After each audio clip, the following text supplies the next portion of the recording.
Bismillahirrahmanirrahim. Assalamualaikum warahmatullahi wabarakatuh. Bismillahirrahmanirrahim. Salatu wassalamu ala rasulillah wa ala alihi wa sahbihi wa mawala amubad. Teman-teman, ini lanjutan yang tadi ya, tentang ada pertemanan. Kita sudah bahas ada pertemanan 5 poin ya. Di buku itu kan ada 12 poin ya. Jadi kita masih kurang sekitar 7 poin lagi. Ya, insyaallah akan kita lanjutkan. Ya, ini ada 5 dan ini lanjutannya ya. Yang keenam, menampakkan sikap tawadu ya. Adab terhadap teman itu yang keenam adalah menampakkan sikap tawadu. Tawadu itu apa? Rendah hati. Ya. Lawannya apa rendah hati? Lawannya sombong. Jadi kita dengan teman kita maka jangan sombong ya, jangan sombong, jangan merasa tinggi. Apalagi saya ini orang kaya, ini pintar, nggak boleh kayak gitu ya. Jadi nanti kalau ada teman yang kekurangan, misalkan dia dalam hal belajar kurang ya, susah nangkepnya, jangan kita katakan bodoh, jangan. Oh, kamu bodoh banget, jangan, nggak boleh. Itu namanya sombong kita. Waliyadzubillah. Karena yang dilihat oleh Allah itu bukan pintar atau nggak pintar, tetapi ketakwaan ya.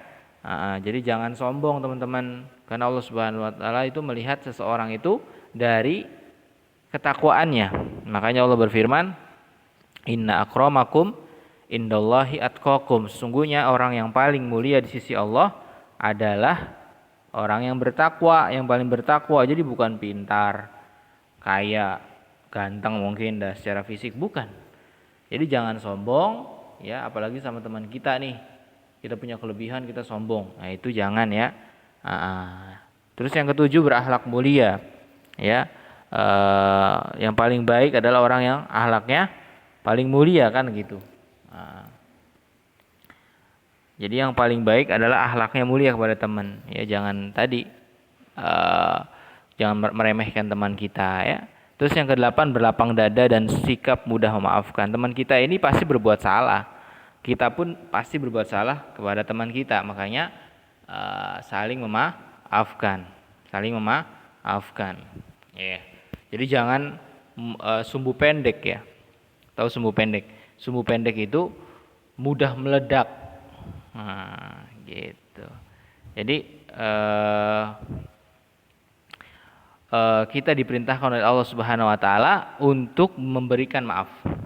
Memberikan maaf. Ya. Jadi teman kita itu adalah fitnah bagi kita. Fitnah itu apa? Ujian. Ya kan, kita diuji sama teman kita. Mungkin teman kita jengkelin banget, bikin kesel terus. Nah, itu ujian bagi kita. Bagaimana cara menyikapinya? Cara menyikapinya berlapang dada. Ya. Dan kalau orang berlapang dada pasti dia mudah memaafkan. Oh, teman saya emang begitu orangnya.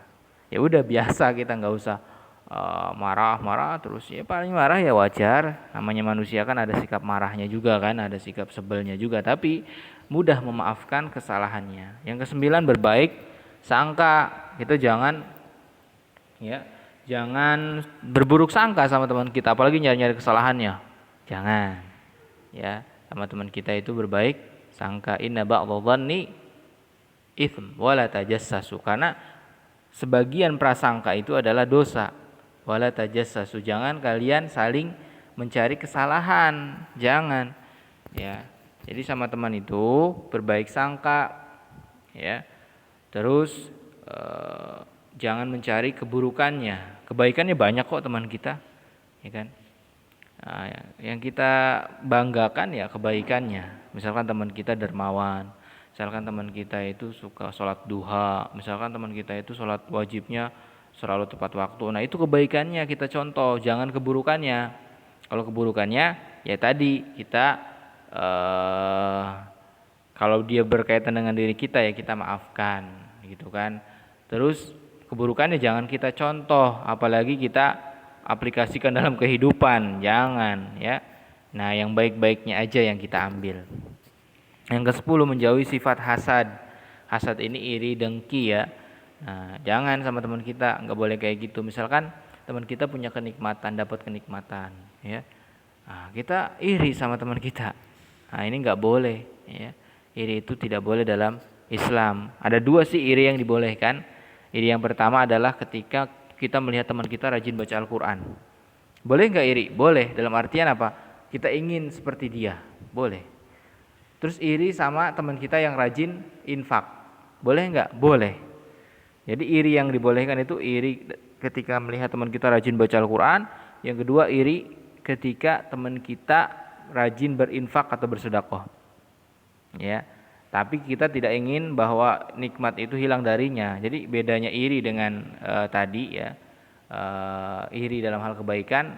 Kalau iri dalam hal kejelekan, misalkan dia biasa baca Al-Quran, kita iri, boleh nggak? Boleh, tapi jangan punya sikap kayak gini. Saya pengen seperti dia, tapi saya berharap dia nggak rajin baca Al-Quran lagi. Ya ini nggak boleh. Saya ingin seperti dia, berinfak, bersedekah. Saya ingin dia nggak rajin infak lagi. Jangan. Jadi irinya beriringan. Kalau yang dibolehkan itu beriringan. Kita ingin seperti dia dan nikmat yang ada di dia terus berjalan juga. Misalkan saya ingin seperti dia yang rajin baca Al-Quran dan dia pun tetap rajin. Saya pun rajin, pengen seperti dia. Saya ingin lebih daripada dia, tapi saya nggak mau bahwa dia berhenti baca Al-Qurannya berhenti. Nggak mau, tetap sama-sama baca. Nah ini dibolehkan. Ya, yang ke-11 tidak memberikan gelar atau julukan yang jelek. Nah ini yang terjadi di kehidupan kita, sering kita memberikan gelar yang jelek sama teman kita. Misalkan teman kita rambutnya nggak ada, katain botak, ya kan? Terus teman kita kurus, kita katain cungkring.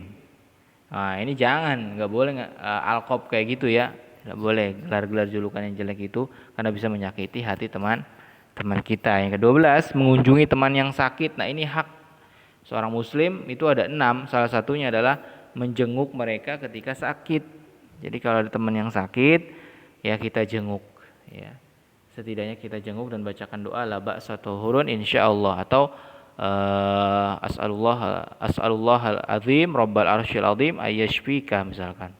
Atau syafaqallah atau seperti itu. Doakan, kasih semangat. Ya, misal kalau COVID-19, misalkan teman saya kena COVID-19, misal apakah saya jenguk? Nah ini beda lagi kasusnya. Kalau COVID-19 kan biasanya menular. Ya, lebih baik kita ucapkan melalui misalkan pesan WhatsApp atau apa. Ya, misalkan kalau sakit-sakit yang selain COVID misalkan, ya, yang tidak menular, ya kita jenguk, ya, kita kunjungi dia. Kenapa? Karena orang ketika sakit dikunjungi, ya, itu biasanya akan dapat motivasi, kan gitu ya teman-teman. Ini ya teman-teman sekalian, ada pertemanan, ada 12 yang sebelum-sebelumnya diperhatikan dengan baik. Ya, pesan Mr. Febri, carilah teman yang baik saja karena ini sangat berpengaruh dalam kehidupan kita, sangat berpengaruh dalam kehidupan dunia dan akhirat kita. Oke, itu saja dari Mr. Febri. Syukran jazakumullah khairan katsira. Subhanakallahumma wabihamdika, asyhadu an la ilaha illa anta, astaghfiruka wa atubu ilaik. Assalamualaikum warahmatullahi wabarakatuh.